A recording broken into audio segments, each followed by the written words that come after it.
So that's where I've been playing. What's been happening with you, Mike? You guys know Bill Carter, the Presbyterian minister, jazz composer, piano player. He just got back from the recording day with his band down in the Poconos at the Red Rock Studios. Man, it was a gas. Red Rock? That has a great reputation. What's the band called? The presbybop Sextet. I've played with them before, and every year I play with Bill's Christmas Eve band. It's a jazz service at the church. Well, this recording day was the highlight of my playing career. Bill brought in Dave Liebman to play the gig. Liebman, huh? He's an NEA jazz master. You got to play with him? To hear him play, seeing how he worked in the recording studio with everyone and the recording engineer, was a learning experience of a lifetime. Did Bill Carter write all the tunes? Yeah, this new CD is called Jazz for the Earth. Bill calls it eco-jazz, ecology and jazz. It's tunes that Bill wrote to reflect mountains, rivers, clean air, just the earth's awesomeness. So who else played? The presbybop veterans are Hamme on saxes, Tony Marino on bass, Vincent on drum set, and Jeff Stockham, who often joins the band on trumpet, and believe it or not, jazz French horn. Did I mention that I was there in the studio with Dave Liebman? Yes, I was.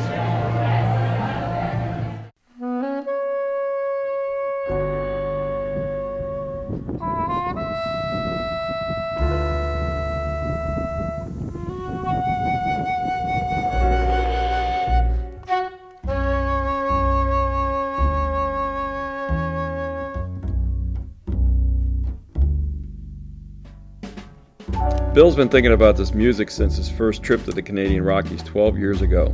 He and his wife Jamie went back in 2013, and his composition started to take shape as a suite beyond Banff. That jazz suite is the heart of the album.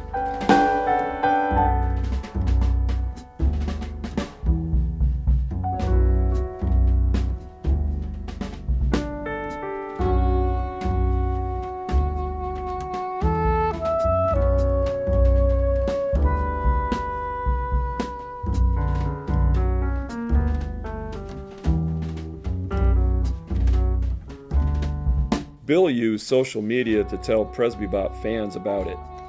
The major centerpiece of this project is a suite of 6 pieces I've written for a jazz group. I call it Beyond Banff, B-A-N-F-F, which is the name of a huge national park in Western Canada. The mountains are jagged and sharp, the landscape is chilling and inviting at the same time. And I wanted to put some music together that honored that location, but also provided us an opportunity to reflect on our responsibility in caring for nature and respecting it. The very first piece is one that is about awe and coming upon the mountains for the first time. I call it Awestruck. The very first pieces of the melody are large gaps.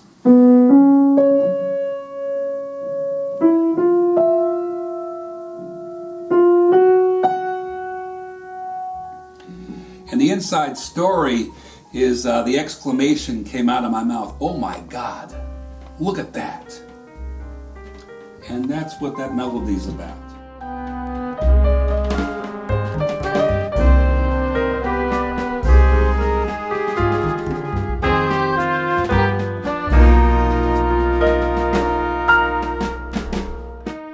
The album opens up with Winter Must Thaw. That was very apropos considering that on the winter day that we recorded, it was well below zero out there. In fact, Jeff Stockham's horns froze up. He said it was the first time he had ever had to use a heater to thaw out his horns. First for me.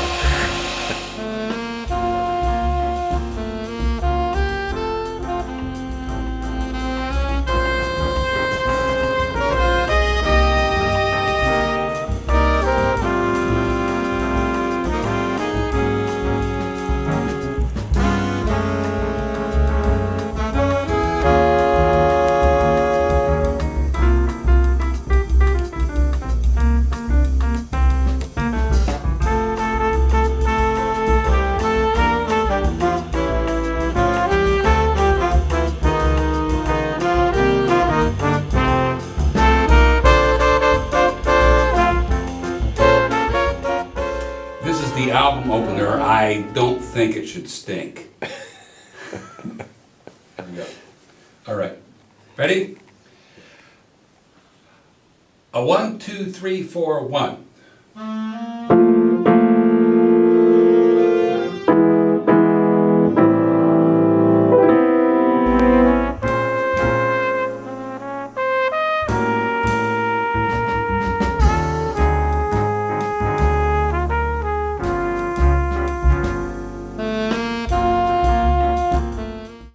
The second piece on the CD is a stunningly beautiful arrangement Bill did for an old folk tune, Shenandoah. Jeff Stockham did a masterful job with that French horn part.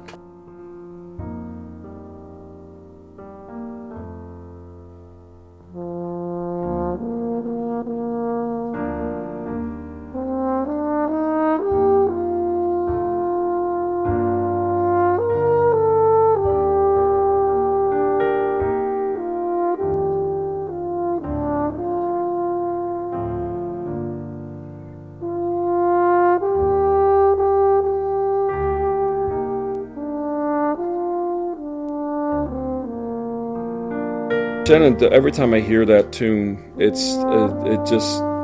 reaches way deep down inside of me, and it's something, the way Jeff plays it and the arrangement that Bill did, just the tonalities and harmony, and then you put Jeff's French horn playing over that, it just tears me up inside. I don't know what it is, but by the time I'm finished with it, I'm tearing up, and it takes my breath away. It's just an incredibly rich, passionate, beautiful song.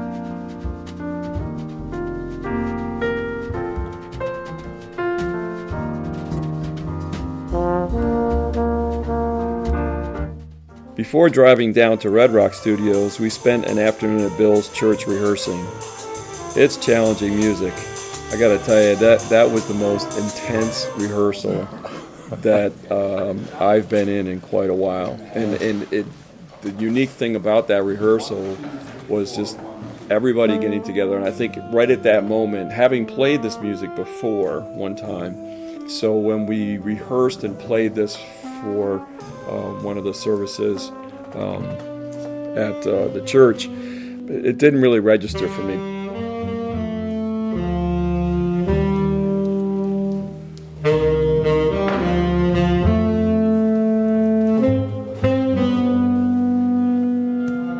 But when we sat down to rehearse those pieces of music in preparation for the recording studio, where we were going to actually be in the studio with Dave Liebman, and I've gone to see Dave Liebman a couple times, but not been in a recording studio because that's just a whole different bag, you know.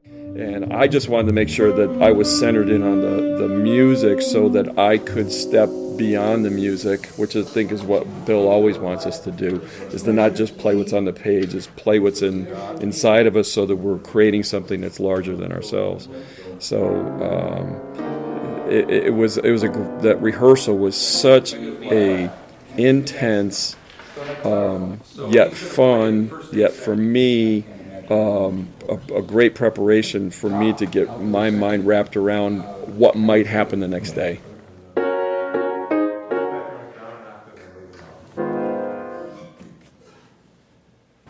Piano solo first.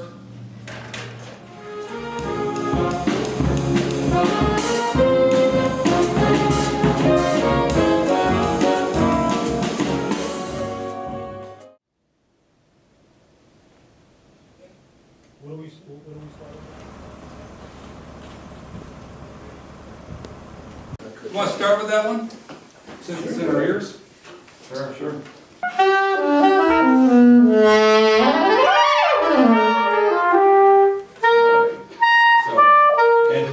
Ready?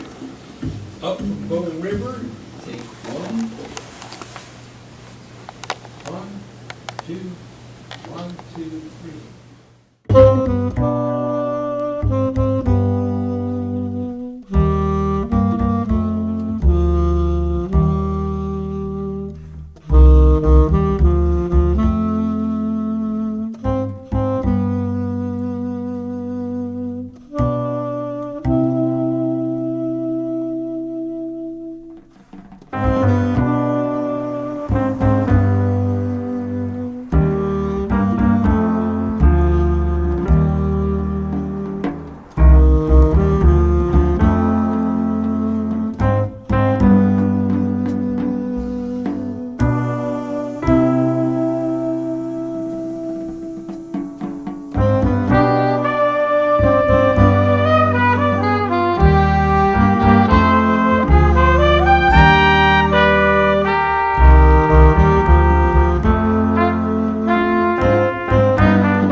River begins with this little ostinato.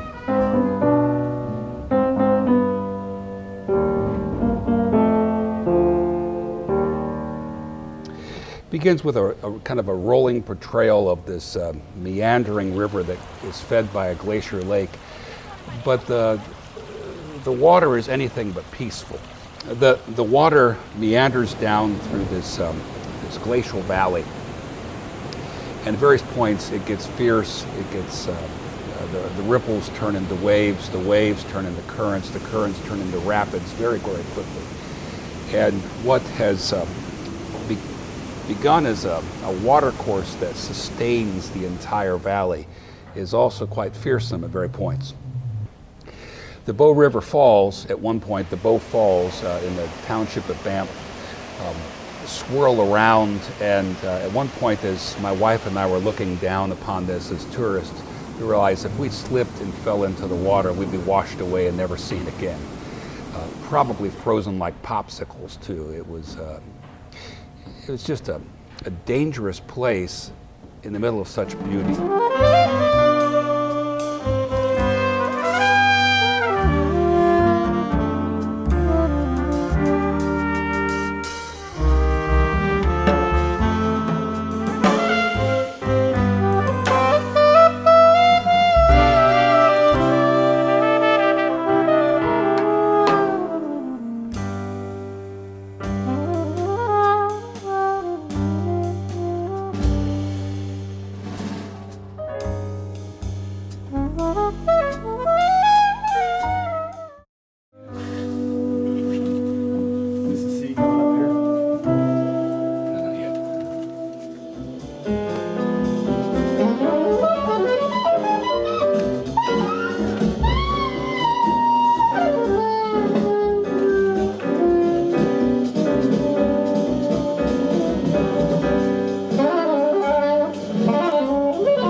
Yeah, let's clean that one up. Maybe some parts from And Albert, what do you want to do? If you want to do this, we could do letter C or whatever that melody is again, and let Jeff play it. Yeah, let Jeff play it.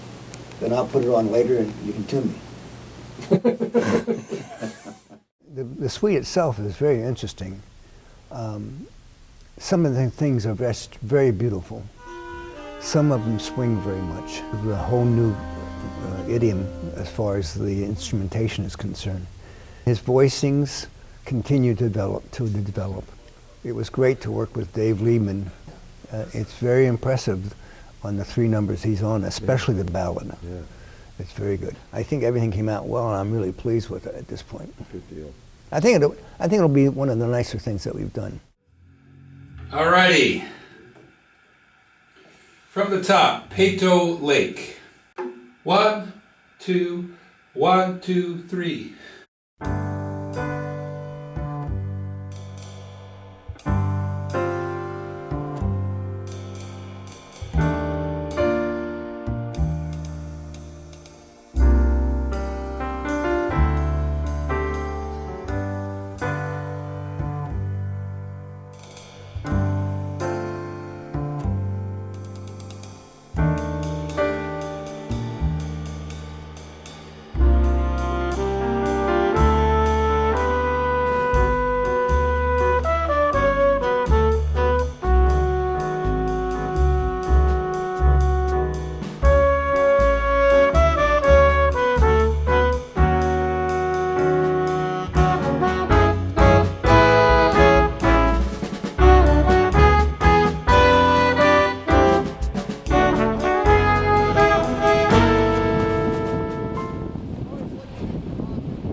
Bill's music is and this is not a flip comment, but it is so spiritual.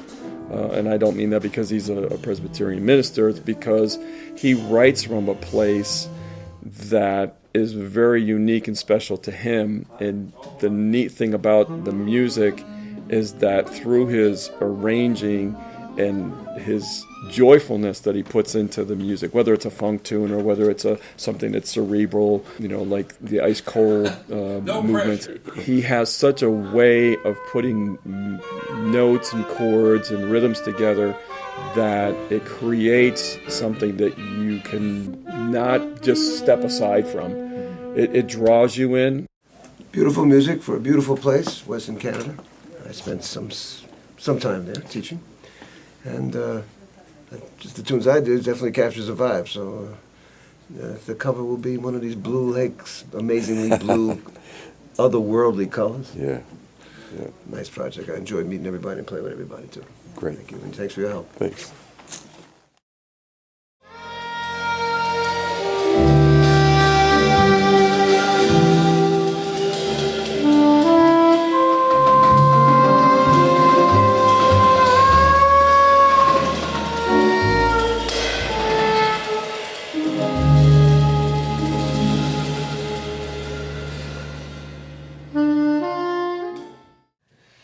I wrote the piece. Let me tell you about the piece. Tony and I were playing a duo thing last March in Columbia, Maryland.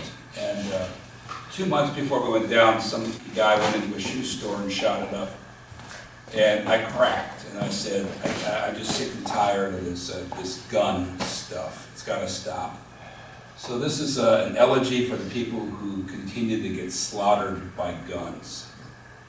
Not defended by guns, but slaughtered by them. So, Okay, so Bill, just try it? yeah. Okay, just ahead.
I wasn't the least bit surprised that we would get this done in one day, given the caliber of the musicians we had.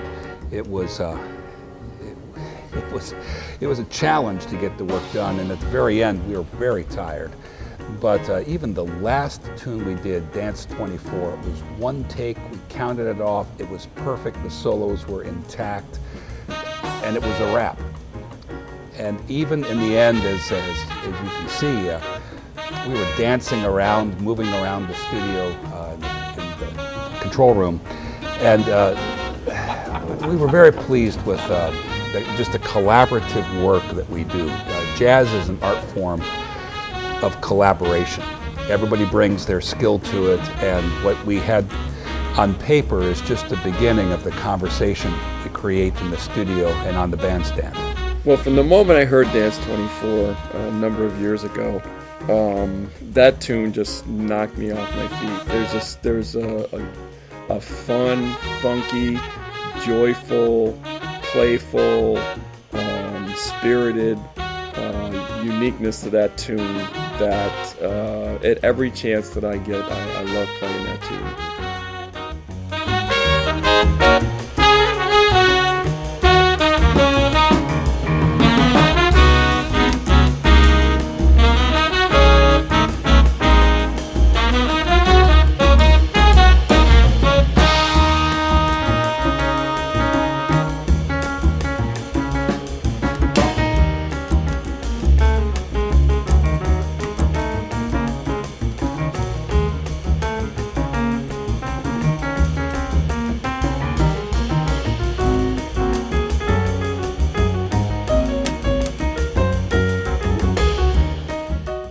Mr. Liebman said, you know, take a look at the world around you and try to portray that or touch that in the music, which is exactly the impetus for what this has been for me.